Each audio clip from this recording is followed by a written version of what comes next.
Hi friends, అందరు ఎలా ఉన్నారు? ఈరోజు టాపిక్ వచ్చేసి క్యాన్సర్. ఈరోజు మనం క్యాన్సర్ గురించి డిస్కస్ చేస్తున్నాం. What is cancer? క్యాన్సర్ వచ్చేసి non infectious diseases, major cause of death all over the world. Cancer వచ్చేసి ఇది ఒక నాన్ ఇన్ఫెక్షియస్ డిసీజెస్ అనమాట. ఒక పర్సన్ నుంచి ఇంకో పర్సన్కి స్ప్రెడ్ అవ్వదు. క్యాన్సర్ కానీ ఎయిడ్స్ కానీ ఒక పర్సన్ నుంచి ఇంకో పర్సన్కి స్ప్రెడ్ అవ్వదు. అండ్ నిమోనియా కానీ, మలేరియా కానీ, కోల్డ్ కానీ ఇవన్నీ ఒక పర్సన్ నుంచి ఇంకో పర్సన్కి స్ప్రెడ్ అవుతుంది. దానిలో ఏమంటామంటే ఇన్ఫెక్షియస్ డిసీజెస్ అంటాము. క్యాన్సర్ వచ్చేసి is non infectious diseases. Normal cell growth and differentiation is highly controlled and regulated. Cell growth అనేది బాగా కంట్రోల్గా ఉంటుంది. డిఫరెన్షియేషన్ వచ్చేసి రెగ్యులేటెడ్, బాగా కరెక్ట్ వేలో కరెక్ట్ ప్యాటర్న్గా ఉంటుంది అనమాట. కాంటాక్ట్ ఇన్హిబిషన్ ఇస్ ప్రెజెంట్, అంటే ఇన్హిబిషన్ వచ్చేసి స్టాప్, అంటే నార్మల్ సెల్స్లో దీంట్లో ఉన్న సెల్స్ మాత్రమే గ్రో అవుతున్నాయి, వేరే సెల్స్ వచ్చి దీంట్లో గ్రో అవ్వవు అనమాట.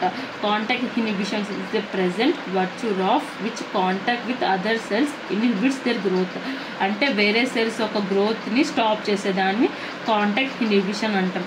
ఒక చిన్న ఎగ్జాంపుల్ చెప్తాను.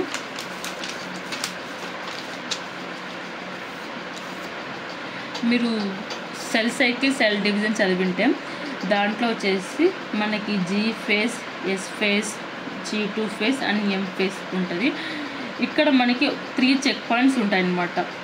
G నుంచి ఎస్కి 1 చెక్ పాయింట్ G0, G2 నుంచి 1 మనకు ఒక చెక్ పాయింట్ ఉంటుంది, M నుంచి G1కి ఒక చెక్ పాయింట్. ఇక్కడ ఏం జరుగుతుందంటే ఇక్కడ ప్రోటీన్స్ అనేది కరెక్ట్గా డివైడ్ అవుతున్నాయా లేవా అని చూస్తుందన్నమాట. ప్రోటీన్స్ అన్నీ కరెక్ట్గా డివైడ్ అవుతున్నా లేవా అని చూసి, ఇంకోటి వచ్చేసి DNA రిప్లికేషన్కి అన్నీ కరెక్ట్గా ఉన్నాయా లేవా అని కూడా చూస్తుంది అనమాట. ఈ ప్లేస్లో ఈ చెక్ పాయింట్ దగ్గర ప్రోటీన్స్ అనేది కరెక్ట్గా డివైడ్ అవుతున్నా లేదా చూస్తుంది. ఇంకోటి వచ్చేసి DNA రిప్లికేషన్ అనేది కరెక్ట్గా జరుగుతుందా లేదా అని చూస్తుంది. ఇక్కడ ఈ పాయింట్ వచ్చేసి DNA రిప్లికేషన్ ఎలా జరిగింది అని చూస్తుంది. ఇక్కడ మ్యూటేషన్స్ ఏమైనా ఉన్నాయా అని చూస్తుంది. ఇక్కడ వచ్చేసి మన క్రోమోజోమ్స్ యొక్క స్ట్రక్చర్ ఎలా ఉంది అని, క్రోమోజోమ్స్ అనేది కరెక్ట్గా డివైడ్ అవుతున్నాయా లేవా అనేది దీంట్లో చూస్తుంది. మొత్తం 3 చెక్ పాయింట్స్. ఇవన్నీ చాలా కంట్రోల్గా చాలా కరెక్ట్ ప్యాటర్న్లో జరిగితే దీన్ని నార్మల్ సెల్స్ అంటాం. ఒకవేళ ఇక్కడ DNA రిప్లికేషన్ సరిగా జరగలేదు, ఇక్కడ మ్యూటేషన్స్ అన్నీ వచ్చేస్తాయి, ఇక్కడ క్రోమోజోమ్స్ డివైడ్ అనేది సరిగా లేదు అంటే ఒక్కటి కావాల్సింది 2 అయినాయి, 2 కావాల్సింది 3, అట్లా డివైడ్ అనేది ఇన్కరెక్ట్గా ఉందనుకో అప్పుడు మ్యూటేషన్స్ స్టార్ట్ అవుతాయి, అప్పుడు క్యాన్సర్ సెల్స్ అని అంటాం. ఇప్పుడు ఇవన్నీ కరెక్ట్ ప్యాటర్న్గా అన్ని కరెక్ట్గా వేలో ఉన్నాయంటే దీనిని ఏమంటామంటే నార్మల్ సెల్స్ అని అంటాం. ఇప్పుడు cancerous cells and neoplasmatic cells. Cell growth and differentiation uncontrolled, non regulated, అంటే సెల్ గ్రోత్ అనేది అన్కంట్రోల్గా ఉంటుంది, నాన్ రెగ్యులేటెడ్గా ఉంటుంది. అంటే సెల్ గ్రోత్ అనేది అసలు కంట్రోల్గా ఉండదన్నమాట, చాలా అన్కంట్రోల్గా. డిఫరెన్షియేషన్ కూడా దానికి కరెక్ట్ ప్యాటర్న్లో ఉండదన్నమాట, ఎలా పడితే అలా ఉంటుంది దాని ఒక ప్యాటర్న్ కూడా. కాంటాక్ట్ ఇన్హిబిషన్ వచ్చేసి లాస్ అయింది. ఇక్కడ కాంటాక్ట్ ఇన్హిబిషన్ వచ్చేసి ప్రెజెంట్ అయింది. So the cells are keep and dividing and form the mass of cells is called tumour and neoplasmic cells. అంటే ఇక్కడ ఇన్హిబిషన్ అనేది లాస్ అయింది. అప్పుడు ఇక్కడ ఏమవుతుందో చెప్పు, సెల్స్ అని ఎక్కువ డివైడ్ అవుతూనే ఉంటాయి. అప్పుడు మాస్ ఆఫ్ సెల్స్గా, గ్రూప్ ఆఫ్ సెల్స్గా డివైడ్ అయ్యి దాన్ని ఏమంటామంటే ట్యూమర్ సెల్స్ అండ్ నియోప్లాస్మీ అంటాం. There are 2 types of tumors, one benign tumor and malignant tumor cancer cells.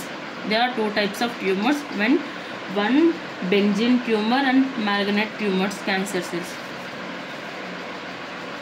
Benign tumors వచ్చేసి confined to original place, little damage and no metastasis.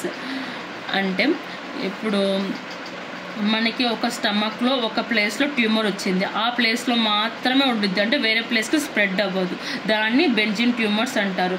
No మెటాస్టాటిసిస్, అంటే మెటాస్టాటిసిస్ అంటే spread అయ్యేదాన్ని మెటాస్టాటిసిస్ అంటారు. ఇక్కడ మెటాస్టాటిసిస్ లేదు, అందుకు నో మెటాస్టాటిసిస్ అని పిలుస్తాం. మ్యాలిగ్నెంట్ ట్యూమర్ అంటే grow rapidly spread through other parts, అంటే దీంట్లో సెల్స్ అనేది ఎక్కువగా, అంటే నెంబర్ ఆఫ్ సెల్స్ అనేది ప్రొడ్యూస్ అవుతాయి, స్ప్రెడ్ టు అదర్ పార్ట్స్. అది ఇప్పుడు స్టమక్లో ట్యూమర్ కాకుండా వేరే ప్లేస్లో కూడా ట్యూమర్ అయ్యే ఛాన్సెస్ ఎక్కువగా ఉంటాయి, తొందరగా ఈజీగా స్ప్రెడ్ అవుతున్నాయి. invite damage other cells starving normal cells by competing for vital nutrients. ఇదేం తెలుసు, ఇప్పుడు మనలో ఉన్న నార్మల్ సెల్స్ ఉంటాయి కదా, ఆ నార్మల్ సెల్స్ మన బాడీలో నుంచి వైటల్ న్యూట్రియంట్స్ అన్ని అబ్జర్వ్ చేసుకుంటాయి. ఇప్పుడు క్యాన్సర్ సెల్స్ కూడా ఎక్కువ సెల్స్ని ఎక్కువ ప్రొడ్యూస్ చేస్తూనే ఉన్నాయి. ఇప్పుడు నార్మల్ సెల్స్తో కంపారిజన్ చేస్తే ట్యూమర్ సెల్స్లో ఎక్కువ సెల్స్ ఉంటాయి. అప్పుడు ట్యూమర్ సెల్స్ ఎక్కువ కూడా మన వైటల్ న్యూట్రియంట్స్ అని తీసేసుకుంటుంది. అప్పుడు నార్మల్ సెల్స్ అనేది డ్యామేజ్ అవుతాయి అనమాట. ఎక్కువ కాంపిటీషన్ వచ్చేసి ట్యూమర్ సెల్స్ ఎక్కువ కాంపిటీషన్ చేసి అవే ఎక్కువ వైటల్ న్యూట్రియంట్స్ తీసేసుకుంటుంది. అప్పుడు నార్మల్ సెల్స్ ఫుల్ డ్యామేజ్ అయ్యి మన హెల్త్ అంతా వీక్ అవ్వడం చాలా అలాంటి ప్రాసెస్ జరుగుద్ది. Cells slaughtered from such tumour reach to distant sites through blood start new tumour. ఇది బ్లడ్ ద్వారా కూడా ఎక్కువ బ్లడ్ నుంచి పాస్ అయ్యి కూడా వేరే వేరే ప్లేసెస్కి ట్యూమర్ అనేది స్టార్ట్ అవుతుంది. దాన్ని ఏమంటామంటే మెటాస్టాటిసిస్ అంటాం. Most feared property. అసలు మెటాస్టాటిసిస్ అంటే అసలు అందరు భయపడే ప్రాపర్టీ అనమాట. ఇది ఒక అందరు భయపడే ట్యూమర్ అనమాట. అంటే ఈజీగా అన్ని ఆర్గన్స్కి అన్నీ స్ప్రెడ్ అవుతుందన్నమాట. దీని ఒక ఎగ్జాంపుల్ చెప్తాను నేను. అసలు ట్యూమర్కి ఒక ఎగ్జాంపుల్ ఏంటంటే, ఇప్పుడు ఒక ఈవెంట్ జరుగుతుంది. ఆ ఈవెంట్లో వచ్చేసి ఒక గెస్ట్ వచ్చేసి పవన్ కళ్యాణ్. అదొక ప్లేస్ వచ్చేసి 500 మెంబర్స్ కూర్చోవలసిన ప్లేస్లో అంటే 500 మెంబర్స్ కానీ చెప్పి ఒక ఈవెంట్ జరుగుతుంది. ఆ ఈవెంట్లో 500 మెంబర్స్ కన్నా ఎక్కువ వచ్చారు, అంటే 1000 పీపుల్స్ వచ్చారు. అప్పుడు అక్కడ ఏం జరుగుతుంది చెప్పు, ఇంజూర్ అవ్వడము పీపుల్స్కి, లేకపోతే అన్కంఫర్టబుల్గా ఉండడము, అలా ఎక్కువ జరుగుతాయి కదా అలా సిచ్యువేషన్. దాన్ని ట్యూమర్ అంటాము. ఇప్పుడు ఉండవలసిన సెల్స్ కన్నా ఎక్కువ సెల్స్ రావడం, అప్పుడు ఏమవుతాయి, ఉండవలసిన సెల్స్ కూడా ఎక్కువ డ్యామేజ్ అవుతాయి కదా, దాన్ని ట్యూమర్స్ అంటారు.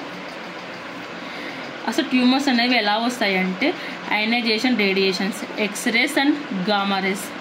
నాన్ అయనైజేషన్ రేడియేషన్స్ వచ్చేసి UV rays, physical agents, chemical agents, biological agents. Chemical agents అంటే టొబాకో స్మోక్. బయాలజికల్ ఏజెంట్స్ అంటే ఈ ఒక వైరస్ అనేది ఆన్కోజెనిక్ వైరస్ని క్యారీ చేస్తుందన్నమాట. దాని నుంచి మన బాడీకి కొన్ని వైరస్ అనేది ఇంజెక్ట్ అవుతున్నాయి అన్నమాట. ఇవన్నీ కనుక్కోవడానికి ఎర్లీగా కొన్ని మనకి స్కాన్స్, కొన్ని ఇప్పుడున్న జనరేషన్లో ఇప్పుడు బయాప్సీ అని, బ్లడ్ బోన్ మ్యారో స్కాన్స్ అని, రేడియోథెరపీ అని అలా చాలా స్కాన్స్ వచ్చాయన్నమాట. బయాప్సీ అంటే ఏంటంటే histopathological studies, changes in tissue. ఇప్పుడు మనలో ఉన్న టిష్యూస్ని తీసుకొని స్టడీ చేస్తాయన్నమాట. దాంట్లో ఉన్న సెల్స్ కరెక్ట్గా ఉన్నాయా లేవా, ఏమన్నా అన్కంట్రోల్గా ఉన్నాయా అని చూసేదాన్ని బయాప్సీ అంటారు. టిష్యూ ద్వారా చూసేదాన్ని బయాప్సీ అంటారు. బ్లడ్ బోన్ మ్యారో అంటే మనలో ఉన్న సెల్ కౌంట్ని చూస్తారంట, దాన్ని ఏమంటారు లుకోమియా అంటారు. రేడియోగ్రఫీ అంటే ఎక్స్రేస్ ఇంటర్నల్ ఆర్గన్స్, మనలో ఉన్న ఇంటర్నల్ ఆర్గన్స్ని ఎక్స్రే ద్వారా చూస్తారనమాట, దాన్ని రేడియోగ్రఫీ అంటారు. కంప్యూటర్ టొమటోగ్రఫీ వచ్చేసి 3D ఇమేజెస్ అనమాట. అంటే మనలో ఉన్న ఇంటర్నల్ ఆర్గన్స్ అన్ని 3D ఇమేజ్గా చూసేదాన్ని కంప్యూటర్ టొమటోగ్రఫీ అంటారు.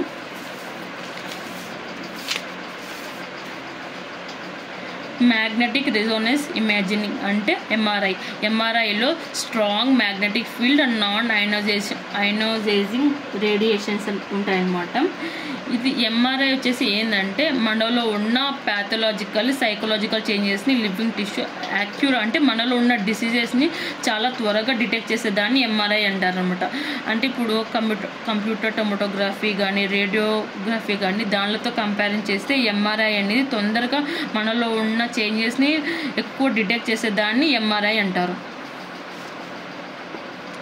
Molecular techniques identifying of genes responsible for susceptibility to certain cancer. Antibodies వచ్చేసి against the cancer the specific antigens certain cancer. అంటే ఇప్పుడు మనలో క్యాన్సర్ సెల్స్ ఉన్నప్పుడు అవి కొన్ని యాంటీజెన్స్ అనేది ఆల్రెడీ రిలీజ్ చేస్తుంటాయి. ఇప్పుడు మనం దాని అగైనెస్ట్గా యాంటీబాడీస్ని పంపిస్తాం. అప్పుడు మన యాంటీబాడీస్ తన యాంటీజెన్స్తో ఫైట్ చేసినప్పుడు అప్పుడు మనకు తెలుస్తుంది ఎటువంటి క్యాన్సర్ వచ్చిందని మనకు తెలుస్తుంది అనమాట. దీని ఒక క్యాన్సర్స్కి ఒక ట్రీట్మెంట్ ఏంటంటే సర్జరీ కానీ, రేడియోథెరపీ కానీ, కీమోథెరపీ కానీ, ఇమ్యూనోథెరపీ. సర్జరీ ద్వారా ట్రీట్మెంట్ చేస్తారు, లేకపోతే రేడియోథెరపీ అంటే మన ట్యూమర్ సెల్స్ని అన్నీ చంపేస్తారనమాట రేడియోథెరపీ ద్వారా. కీమోథెరపీ ఒక సైడ్ ఎఫెక్ట్స్ వచ్చేసి hair loss and anaemia. Immunotherapy వచ్చేసి ఆల్ఫా ఇంటర్ఫెరెన్స్ అని ఒక మెడిసిన్ అనేది మనకి బాడీలో ఇంజెక్ట్ చేస్తే అప్పుడు మన ఇమ్యూన్ సిస్టమ్కి ఇంటిమేట్ చేసేది మనలో ఉన్న ట్యూమర్ సెల్స్ ఉన్నాయి, తొందరగా ఫైట్ చేయనని అనేది ఆల్ఫా ఇంటర్ఫెరెన్స్ అనేది హెల్ప్ చేస్తుంది. This is the topic of cancer. మీకు కానీ ఈ వీడియో నచ్చితే లైక్ చేయండి, షేర్ చేయండి, సబ్స్క్రైబ్ చేయండి. Thank you.